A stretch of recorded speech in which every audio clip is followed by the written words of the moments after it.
உங்கள் HD கனடாவின் இன்றைய முக்கிய செய்திகள். இலங்கை செய்திகள். ஐக்கிய நாடுகள் சபையின் மனித உரிமைகள் பேரவையில் நிறைவேற்றப்பட்ட 46 51 தீர்மானங்களை ஏற்றுக்கொள்ளப் போவதில்லை என இலங்கை அரசாங்கம் மீண்டும் வலியுறுத்தியுள்ளது. மனித உரிமைகள் பேரவையின் இலங்கை தொடர்பான உரையாடலின் போதே ஜெனீவாவுக்கான இலங்கையின் நிரந்தர பிரதிநிதியான ஹிமாலி சுபாசினி அருணதிலக இதனை தெரிவித்துள்ளார். மேலும் இலங்கை தொடர்பான பொறுப்புக்கூறல் திட்டம் நம்பகத்தன்மையற்ற ஆணை என்றும் அவர் குற்றம் சாட்டியுள்ளார். Thank you, Mr. President. At the outset, let me reiterate that the government of Sri Lanka has consistently rejected resolutions 46/1 and 51/1 that led to the setting up of the so-called accountability project. We also reject the written update, its conclusions and recommendations. We recall that the majority of member states either opposed or abstained from voting on these resolutions in fundamental disagreement with their unacceptable content, in particular the so-called evidence-gathering mechanism, the establishment of which is unprecedented. We reiterate that it goes beyond the mandate that member states conferred on the Council by UNGA Resolution 60/251. Mr. President, these resolutions are intrusive and polarizing and upheld only by a handful of countries for reasons unrelated to human rights and based on their vote bank domestic politics. Many countries have raised serious concerns on the budgetary implications of this resolution, given its dubious mandate. Sri Lanka has repeatedly pointed out that this is an unproductive and unhelpful drain on the resources of the Council and its members. Therefore, Sri Lanka will not cooperate with it.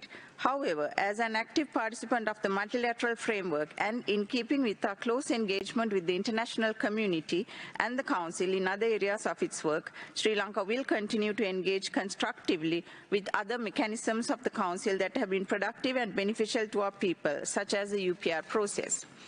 The content of the written update does not reflect the actual situation in Sri Lanka. The economic, social and financial stabilization Sri Lanka has achieved in the past year has been appreciated and acknowledged domestically and externally. Those who are mandated and have the expertise to deal with economic and financial reforms remain confident in the country's prospects. It is also regrettable that the OHCHR has chosen to ignore the democratic resilience of the country and its institutions demonstrated in the past year.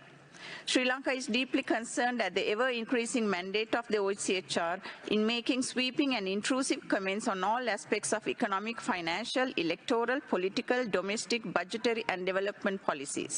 We strongly object to pronouncements on policy matters that are essentially domestic for any sovereign country and outside the framework of this Council.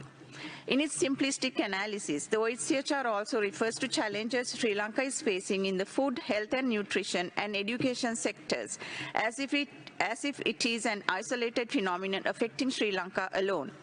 In New York, the UN Secretary General, in solidarity with developing countries in debt and financial distress arising from the current global context, is highlighting sympathetically the severe setbacks and challenges encountered by all developing countries in achieving the SDGs. Sri Lanka also rejects the references to targeted sanctions that are based on incorrect and unsubstantiated sources, contravening the principles of natural justice, of universality, impartiality, objectivity and non-selectivity. Mr. President, Sri Lanka remains firmly committed to pursuing tangible progress on human rights through our domestic institutions and have made significant progress.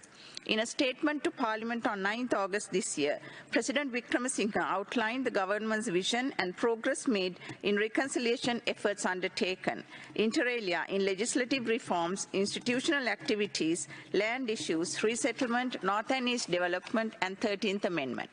All-party conferences have been convened to consolidate political support for these efforts. The Anti-Corruption Act No. 9 of 2023 has strengthened the financial and functional independence of the Commission to investigate allegations of bribery and corruption. Deliberations continue on the draft anti-terrorism bill with the aim of bringing it in line with international standards. Tangible progress has been made by independent domestic mechanisms, inter alia the Office on Missing Persons, Office for Reparations, and Office for National Unity and Reconciliation, and details are provided in our written observations to the report. The Interim Secretariat for the Truth and Reconciliation Mechanism is established. The proposed mechanism has been identified as a meaningful way to secure the peace achieved after 3 decades of brutal conflict. Consultations are ongoing, including with civil society on the proposed mechanism. The Office for Overseas Sri Lankan Affairs functions as a central point to engage with overseas Sri Lankans, promoting reconciliation through dialogue and understanding. Mr. President, we have provided our observations in detail to this written update to counter grave distortions in the document and its misrepresentation of the ground situation in Sri Lanka. We request that our response be given equal visibility as OHCHR report. Notwithstanding our position on the HRC resolution, as a responsible member of the international community, Sri Lanka will continue to engage constructively with the UN in keeping with domestic priorities and policies, as well as the international obligations voluntarily undertaken. I would like to end by conveying Sri Lanka's sympathies to the people of Morocco at this difficult time. Thank you.